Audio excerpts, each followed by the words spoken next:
So as you can see, I am in a very nice, luxurious apartment in Amsterdam. Dante booked it for us, which is super duper nice. Massive shout out to the bro. So I thought we sit and kick it back a little bit and explain to you how I met Dante, because obviously a lot of you are going to be questioning like, huh? How did you guys meet up? Who is he? What is he to you? So I just dropped him off at the airport, and I'm not gonna lie, bro.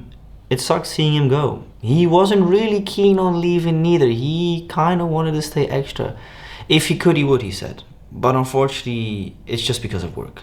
The fact that he was able to get off for nearly a week was phenomenal. We'll get into that story just now. So how did we meet, you may wonder?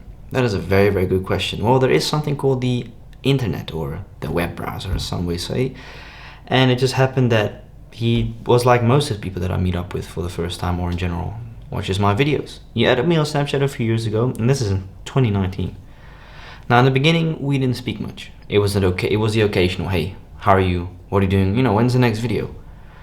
That kind of started to become more during COVID, and we would FaceTime frequently. And we do, till this day, 5 years later. So what really happened was a few months ago, I was here in Amsterdam. And therefore, you know, we was fucking around, let's go ahead and link up, this and that, as a joke, right? At least for my part, it was a joke. I don't know if because it's like, he lives on the other side of the world. There's no fucking way this guy's gonna go all the way here, or I'm gonna go. It's probably never gonna happen, right? So a few months ago, I was here in Amsterdam. To be exact, the 21st of May. I was actually originally supposed to meet up with someone as well from America. She never came. So I told him all about it, and he said, bro, what if I just come to you? I said, dude, that would be so cool if you can. Now, initially, I tried to see if I could come to Texas, and that was my original plan. That was my plan. I had everything scheduled out on the date that I would come, but then I was kind of like, what if I take my cousin with? And this was a really good thing. My cousin wanted to come with, but because of the fact that he just got his house, he wanted to renovate it. He was like, bro, I can't. So I was like, shit. So I told Dante, I said, listen, bro, I could come to Texas. I would love to. What would you be doing? Bro, I would unfortunately be working. I'm like, okay. So we just discussed on FaceTime, and we said, hey, what if you come over here for a couple of days? Which is funny because that wasn't the original plan. For him to actually come here, he was supposed to go to London for like a few days, because he's also got someone that he knows online, which we actually met up with a few days ago. She was awesome. Shout out to her. And he then said, bro, the plan kind of fell through. What if I come to you for a couple of days? I was like, bro, let's fucking do it. Let's just do it. That sounds so cool. So I picked him up a few days ago at the airport. How can I describe Dante as a person? Warmful and caring.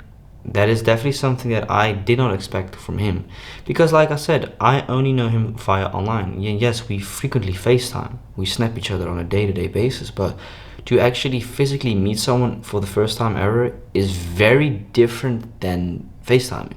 When we first met up at the airport, I was like, this is fucking cool. Like, I'm not nervous, I'm more excited than anything else.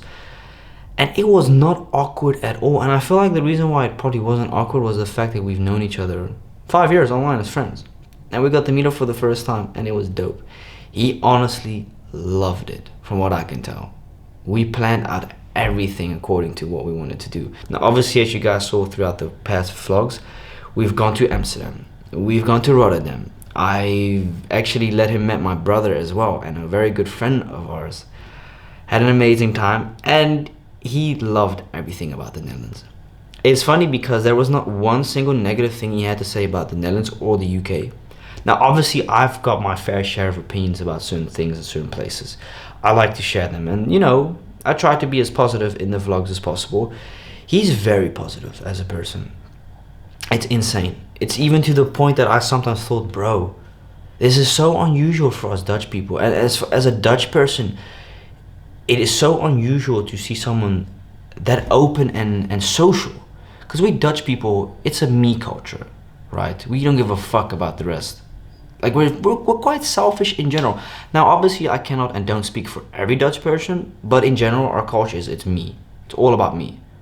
He is very we, caring about others, caring about him. How are you feeling? Like, every morning we woke up. How did you sleep, brother? Did you sleep good? I'm like, That's so unusual because I'm not used to it. But he's a phenomenal guy, and I genuinely think whoever has him as a boyfriend or husband later is a very lucky woman. Very lucky, because that's exactly the type of guy that you want. Trustworthy, very, very private as well. Hence the reasons why you didn't see him in my videos completely with face. Because I asked him before, like, hey bro, you know, YouTube is my thing. He said, bro, I completely understand. I want you to do what you want to do. It's just, however, I prefer not to be completely shown on camera. And I was completely fine. All the shots you see, he was not in the picture entire. Yes, the back of his face, the side, but not his entire front. He's a very private person, and I respect that. I'm sitting in this amazing studio apartment in Amsterdam. I am here for another couple of hours. What am I going to do? That's a very good question you're asking. I'm gonna sleep because I'm poos tired. We went to bed at like 3 a.m. because we only arrived last night at like 2 a.m. in the morning. And yeah, my hair is gorgeous, isn't it? The tattoo, by the way, which, why did I get the tattoo? Well, let me just go ahead and tell you very honest. For the longest, I've been contemplating, like, okay, I want a tattoo. And you know what they often say, right? You get your first tattoo, it's often supposed to be special. I was like, I want it to be special until I walked into the tattoo shop and I was like, oh, this design looks so fucking cool. I was like, yeah, I need to get it. My friends asked me, what does it mean? I said, it doesn't mean anything. I just really like the design.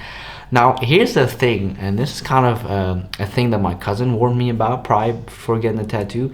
Once you get your first tattoo, apparently, it starts to become an addiction. And I was like, nah, what is he on about?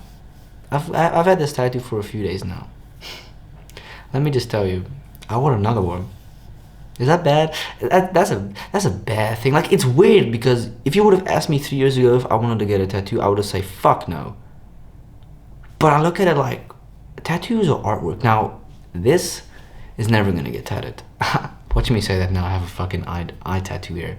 No, but all seriousness, this face is off limits. Neck is off limits. No throat goat tattoo. I see what people be putting on their throats nowadays. What a load of bullshit. I could never. Oh man, the pain on that one. Like, the arm did not hurt, for anyone wondering. No, I nearly passed out though in the first minute, but that was because I had a shit breakfast, and it's completely odd. Does it hurt?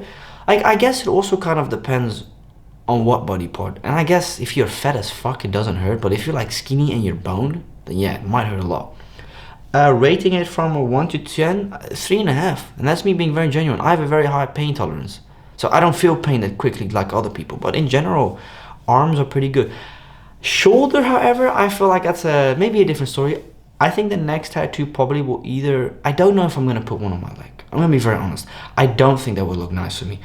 Like I said, tattoos here on the back. I might honestly get another tattoo maybe on the side here. But then again, we'll see in the upcoming few weeks / months what I want design-wise. My second tattoo, I kind of want to have a meaning, preferably. But if it's not, then it's cool. So this was it, Ben. I also very much hope you guys enjoyed the vlogs. I know you have been asking me like, bro, vlog more. Look, these upcoming 2 months, I'm going to be traveling a lot. I will be in Belgium with a couple of my buddies. I'm going to try to see if I can shoot some vlogs. And after that, I'm in Milano in September and October. And then I'm highly likely in Paris. And if not in Paris, I'll be in Dubai. Probably. So I just thought to let you know. I really hope you guys enjoyed this. Let me know down in the comments below if you want to see more of these type of videos. And let me also just kind of know if you want me to make these maybe more often, just what I do in a day. So yeah, thank you all so much for watching. It's a shame we have to end it here. I'm all alone in this apartment for the next upcoming hours, but I'm gonna go sleep. So thank you so much for watching, and I really hope you enjoy them. Peace out.